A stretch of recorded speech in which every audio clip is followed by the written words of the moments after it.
Bonjour à tous et bienvenue pour une nouvelle dose d'espace.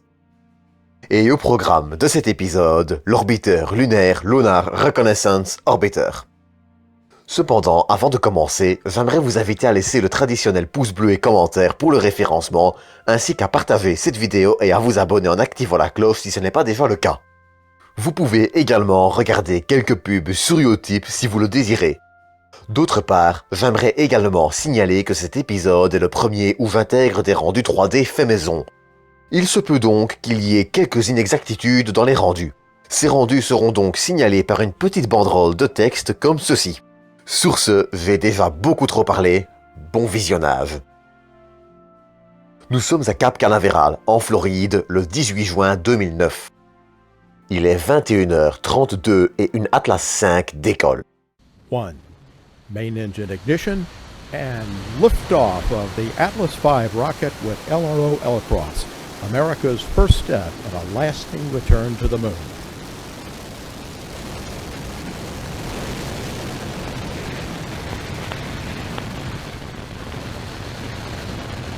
And we have the pitch program in. Vehicle binaries look good. RD-180 is operating well. Pump speeds are stable. Injector pressures look good.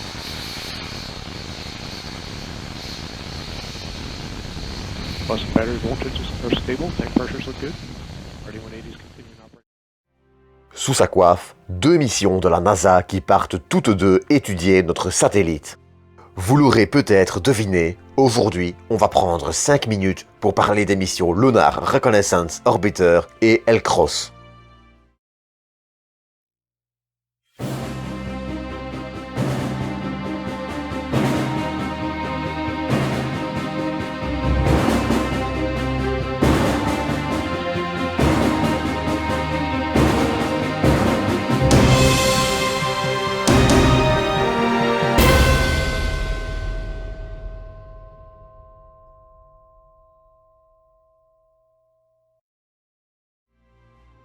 On a souvent tendance à voir le programme Constellation comme un programme mort, qui, à part la capsule Orion et le SLS, ne nous aura pas laissé grand-chose, si ce n'est, bien sûr, le seul et unique vol de la fusée Ares 1X qui n'était encore qu'un prototype. Mais le programme Constellation, dont l'objectif était le retour de l'homme sur la Lune, et qui fut annulé par le président Barack Obama en 2010, reposait également sur une exploration robotique de notre satellite, et ce, afin de préparer les missions habitées notamment. C'est dans ce contexte que, dans le courant des années 2000, est développée la mission Lunar Reconnaissance Orbiter, qui doit se placer en orbite polaire de notre Lune, et ce, dans le but de la cartographier. L'objectif est ainsi de pouvoir la cartographier, comme je viens de le dire, et de voir beaucoup plus de détails de sa surface. La dernière mission de ce type étant la mission Clementine en 1994, et il faut bien le reconnaître, depuis, les instruments ont grandement évolué. Mais LRO n'est pas seule. En effet, en dessous d'elle, collé au deuxième étage du lanceur Atlas V, le second étage Centaur, et une plus petite sonde nommée LCROSS, pour Lunar Crater Observation and Sensing Satellite. Et la mission de ce petit passager est assez particulière. Le second étage Centaur, après avoir placé LRO sur la bonne trajectoire, doit, lui aussi, faire route vers la Lune où il ira s'écraser 3 mois et 20 jours après son lancement. Avec une puissance équivalente à 2 tonnes de TNT, le second étage Centaur ira ainsi s'écraser dans le cratère Cabeus, au pôle sud, région dans laquelle la mission indienne Chandrayaan 1 avait déjà détecté des traces d'eau. Malheureusement, le 22 août 2009, la mission souffre d'un dysfonctionnement et use la moitié de son carburant pour rien. Une chance dans son malheur, il reste assez de carburant pour que l'objectif de la mission soit atteint, même si les marges sont très faibles. Ainsi, le 9 octobre 2009, à 11h31, l'étage Centaur s'écrase, soulevant un vaste nuage de poussière qui pourra, ainsi, permettre à LCROSS d'analyser la composition du sol projeté, et ce, à l'aide de 9 instruments, comprenant des caméras couvrant du visible à l'infrarouge, des spectromètres en proche infrarouge, ainsi qu'un photomètre, le tout devant permettre à la mission d'acquérir et transmettre un maximum de données, avant d'à son tour s'écraser sur le sol lunaire 6 minutes plus tard.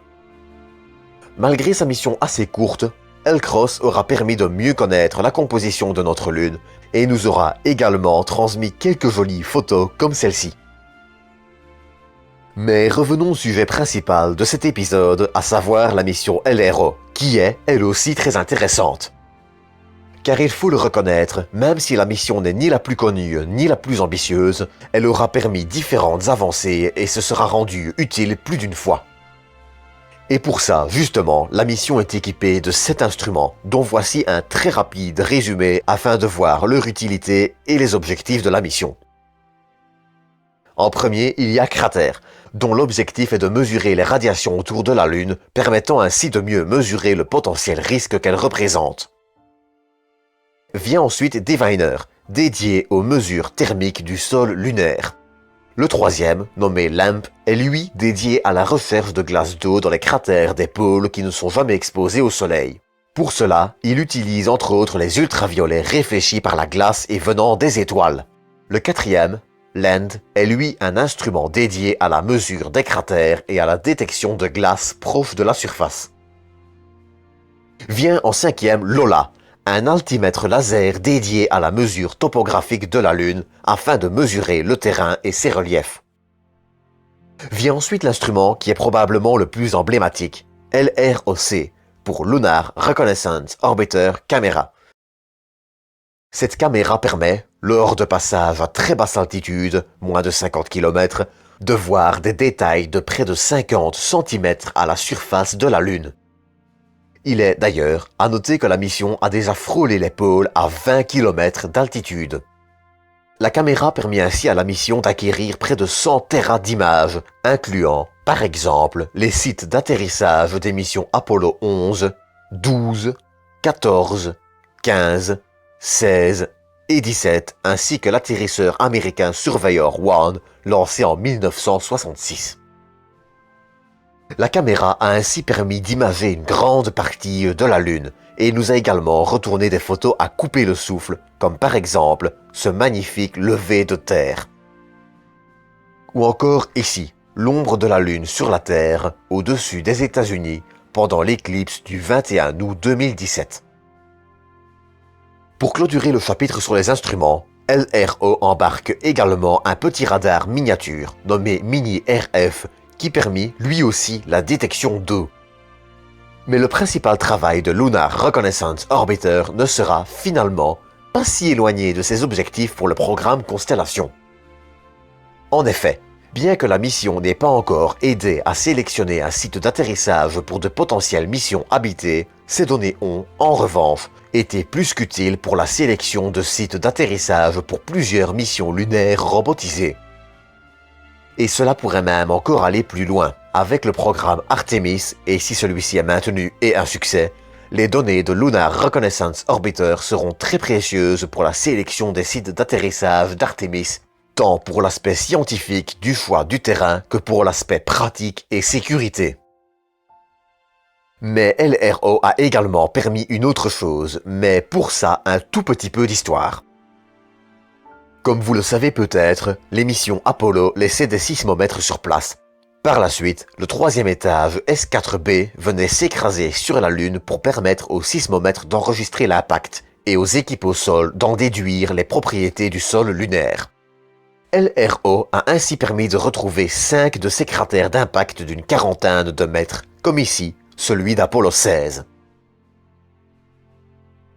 Pour terminer, et même si la mission vieillit doucement, elle ne devait au départ d'ailleurs durer qu'une seule année, LRO a encore de très beaux jours devant elle. Son carburant est loin d'être épuisé et elle pourrait encore tenir jusqu'en 2025-2026 en espérant que, d'ici là, l'homme soit retourné sur la Lune et qu'elle ait ainsi pu accomplir son objectif premier, aider au retour de l'homme sur la Lune, comme c'était au départ prévu dans le cadre du programme Constellation. C'est donc sur ceci que l'on va se quitter pour cet épisode. Comme d'habitude, j'espère que vous l'aurez apprécié et je vous donne rendez-vous la semaine prochaine pour une nouvelle dose d'espace. D'ici là, prenez soin de vous, prenez soin des autres et à bientôt.